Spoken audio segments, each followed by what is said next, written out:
Bon. Allez, les époux Fillon sans transition renvoyés en correctionnel. Le procès Fillon qui va vraisemblablement être assez saignant et sanglant. Visiblement, le juge donc a reconnu le fait que tout ça était des emplois fictifs. C'est ce qui a mis la droite à terre, tout de même, Christian de Villeneuve. Moi, je pense que ce sont surtout les juges qui ont mis la droite à terre. Moi, je suis très il y a des étonné. faits, il y a des faits, non? Attends. Ouais. Je suis très étonné par la célérité et la rapidité avec lesquelles François Fillon a été mis en examen en pleine campagne électorale, obérant complètement le résultat, et la longueur de l'instruction, qui a duré 2 ans.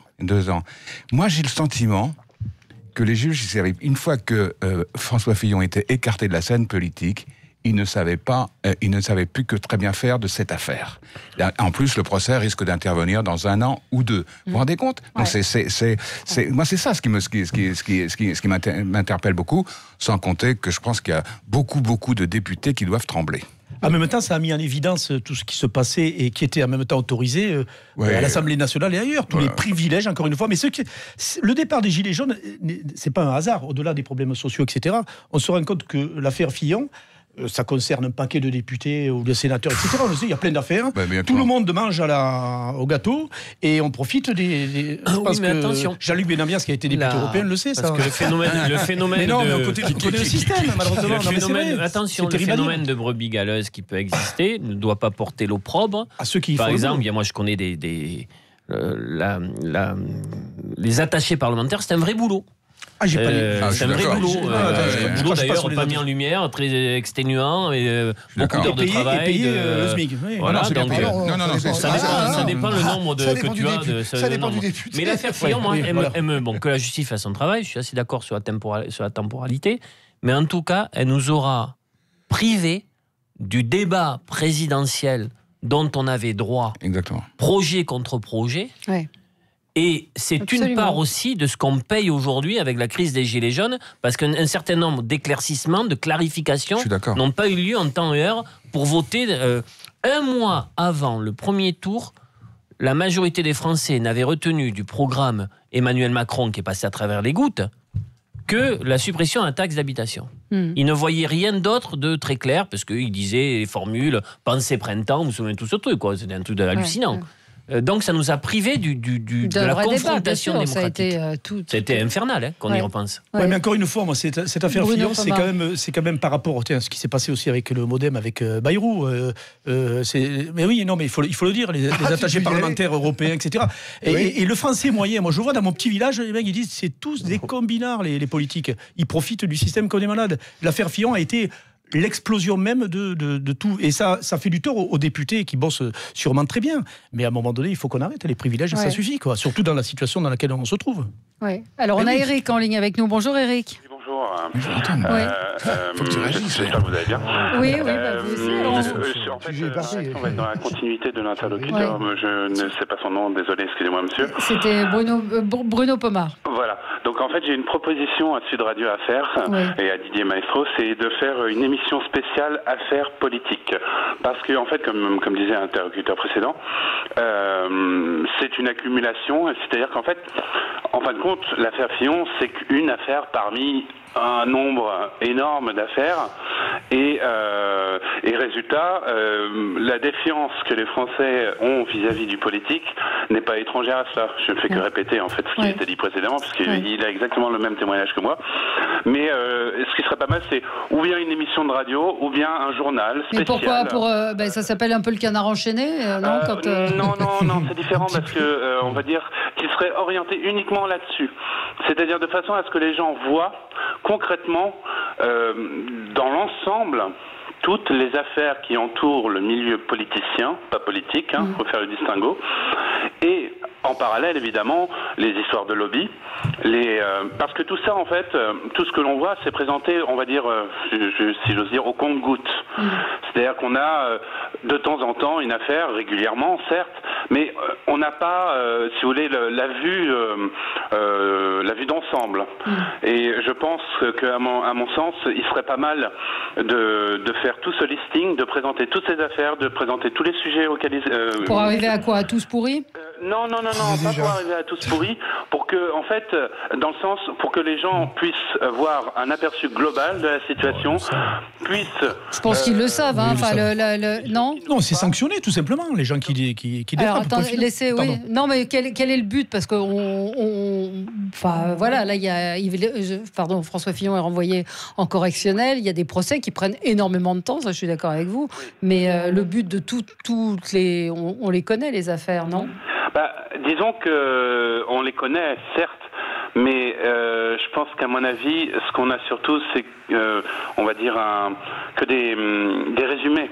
Ce sont des dépêches AFP maintenant, en fait. Il y a quand même des enquêtes qui sont faites régulièrement. Je sais que la mode n'est pas à la glorification des journalistes qui travaillent dans les journaux d'investigation ou les journaux mainstream, comme on dit. Mais il y a quand même des enquêtes qui sont faites régulièrement avec des enquêtes qui sont plutôt impartiales, non, globalement. Il y a quelques années, ne serait pas allé au bout, quand même, dire la vérité. Mais comment vous expliquez, ça relie, parce que je voulais qu'on en parle, que Nicolas Sarkozy soit devenu la personnalité politique préférée des Français, selon un sondage Doxa. 30% des sondés affirment soutenir ou éprouver de la sympathie pour l'ancien chef de l'État en retrait de la vie politique. Donc, il devance de 4 points. Non, mais Marine Le Pen arrive derrière et Ségolène Royal. Non, mais Valérie, à chaque fois, c'est la même chose.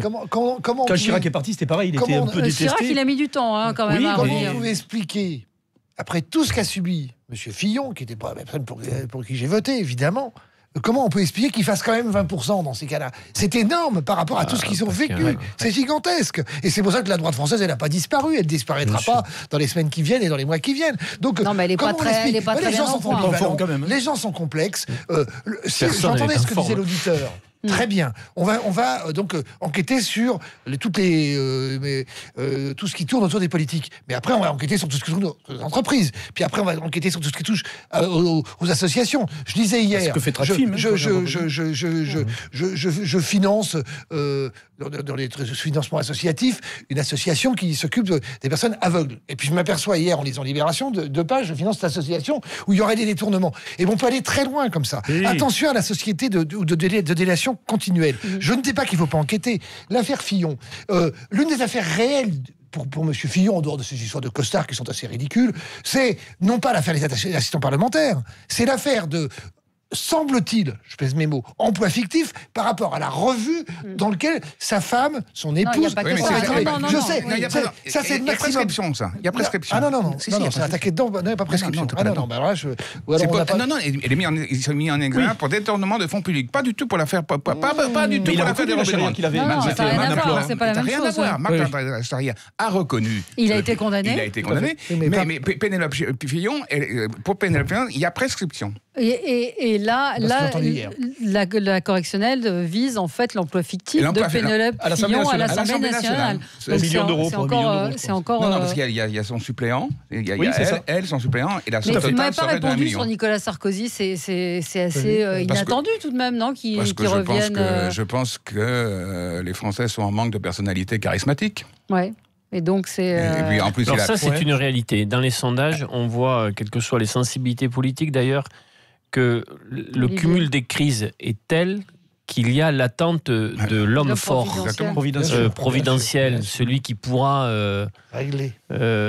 C'est aussi un des signaux de l'affaiblissement démocratique, parce que je pense que les solutions, elles sont collectives, elles sont à différents niveaux, mais il y a cette attente-là. Puis Sarkozy a plutôt été habile, je trouve, dans sa communication, sa parole s'est raréfiée. Un peu de sage. Un petit côté un peu, sur son Aventin, ce que n'a pas réussi à faire François Hollande en revenant dans le circuit. Non, ça c'est sûr. On a Karine en ligne avec nous. Bonjour Karine. Oui, bonjour. Écoutez, il y aurait beaucoup de choses à dire sur l'affaire Fillon. Moi, personnellement, je me sens vraiment... Enfin, j'ai l'impression qu'on m'a confisqué mon élection présidentielle avec ce qui s'est passé avec l'affaire Fillon. Et encore aujourd'hui, je trouve ça extrêmement grave. Il y a beaucoup de choses à dire. Premièrement, si on prend vraiment l'affaire, je veux dire, sur les attachés parlementaires, il est quand même étonnant, et là je parle sous votre contrôle, parce que il me semble quand même me souvenir que M. Richard Ferrand était également concerné par ce type de problème, puisqu'il avait... je crois, mis son fils ou sa fille qui était comme par hasard à Londres au moment où il était sur... C'était une pratique habituelle. Où c'était une pratique, certes, mais il ne me semble pas que M. Richard Ferrand ait été poursuivi pour le sujet. Il a été poursuivi pour l'histoire de la mutuelle, qui, comme par hasard, a donné un non-lieu.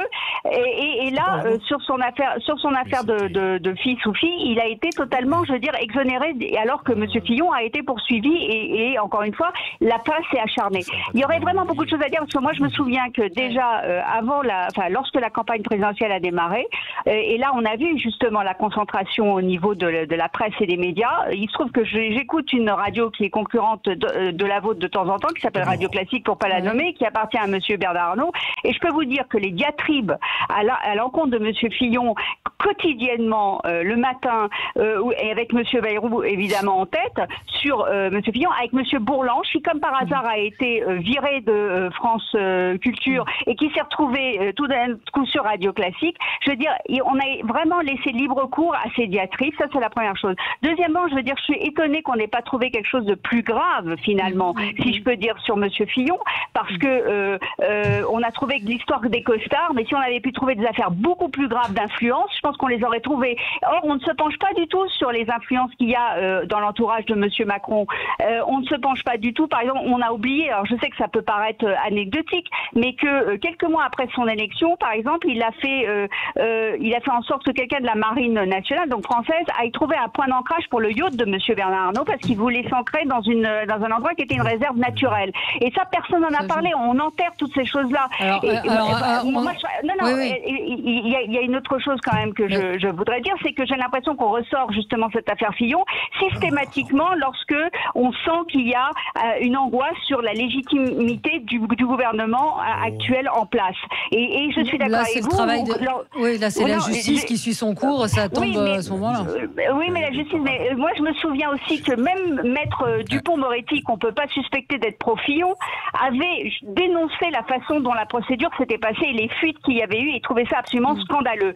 Donc, non, mais c'est vrai que l'affaire ressort en pleine période électorale quand même. Oui, c'est vrai. Ça, c'est vrai. C'est vrai que elle a raison, Karine.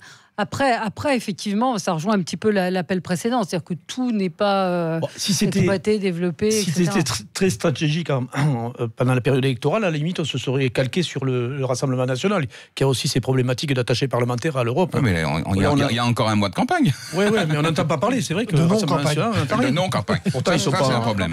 Ils sont pas mieux que les autres sur ce sujet-là. Allez, on est ensemble sur Sud Radio jusqu'à